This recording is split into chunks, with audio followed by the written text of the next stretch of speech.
In this video, we'll be analyzing the print quality and the scan quality of the Epson EcoTank ET-2800 printer. I have tested this printer under many different conditions, including printing on glossy paper, on plain paper, text, images, everything. And today I will share with you my results. So let's get started. So I won't talk about the specs of this printer. I'll put them right on the screen if you want to check them out. This video is mainly made to analyze the output of this printer. So an important note, before starting to print those test sheets, I had the printer for about a week and a half and I didn't print anything from day one. And I was quite surprised. This one, it was one of my first test print that I printed, to see very subtle white lines on the image I was printing.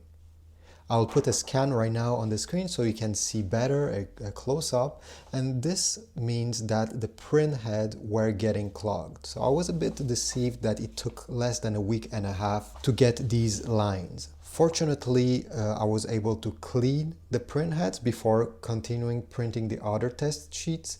It was a very easy process through the menu. It took about a minute and a half and I was able to get much better results without any kind of lines. But this is just something that you need to keep in mind if you get these kind of printer, is you need to print regularly, almost every 3 or 4 days, to make sure that you don't get any kind of lines on your prints. So let's start with the color graphic test print. I have it in my hand, but every time I'll also show you a scan of this document so you get a better idea, because on video sometimes the color don't look the way they're supposed to do. So let's get on the computer and analyze each of these test prints.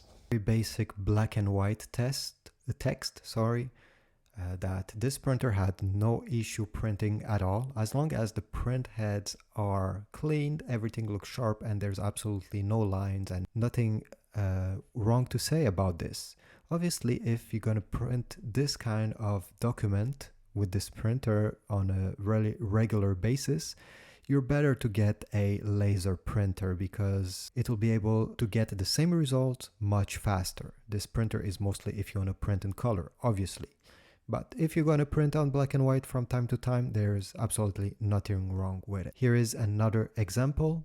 This time I added a bit of color here for the logo. And on plain paper, everything is sharp enough, even if you're going to print on a smaller font. Here is size 12 and you can get even smaller. This is the color graphic test print.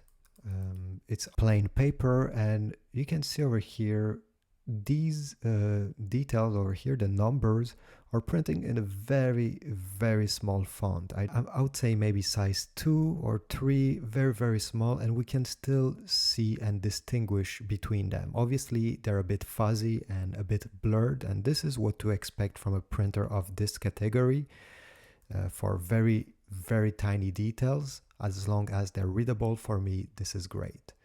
The colors over here, they're fine as well. And if we go and look at these images, I would say that the color reproduction is great as well. There's no overexposure and there's no underexposure. We can see every single details of these images. When we're looking at text here of color, everything looks sharp and it's very easy to read every single letters here. These are size 12. And if we look at this chart as well, this is the logo, should look like this.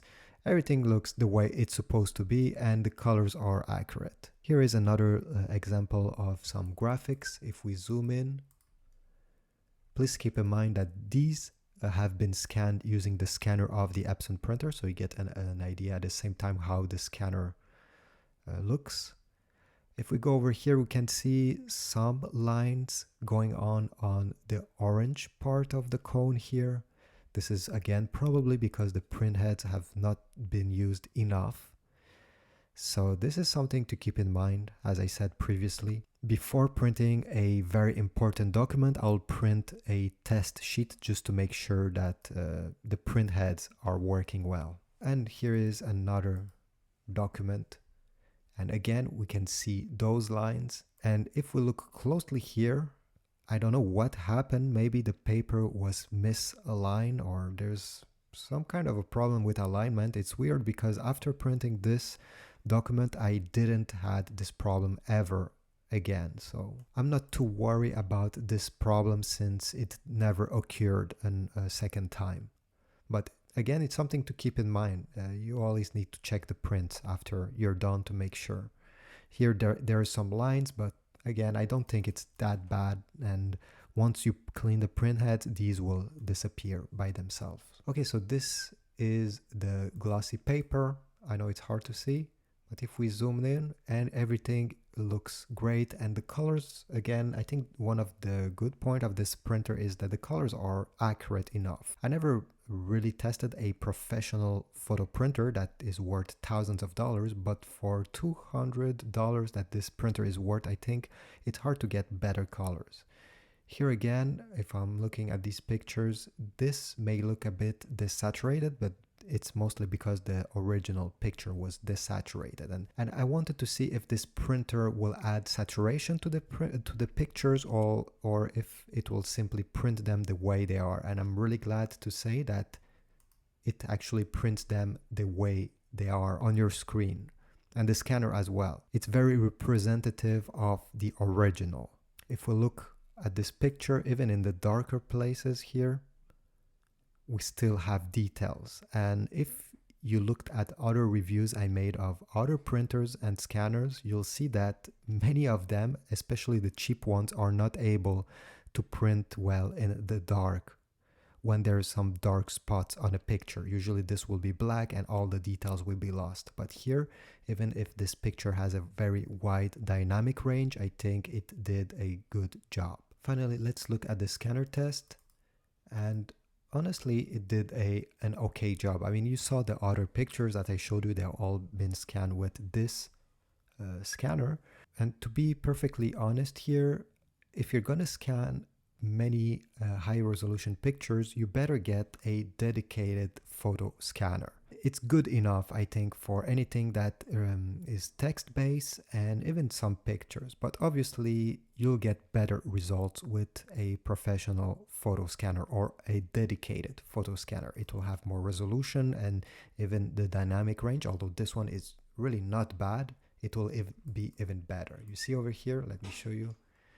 If we look at this black part over here, there's not much difference between this one and this one.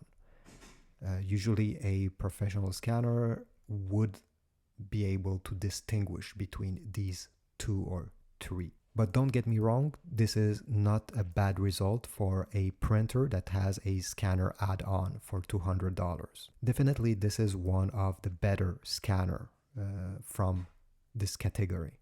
So I hope this video was helpful for you to decide if this kind of print quality is enough for you, for your kind of task.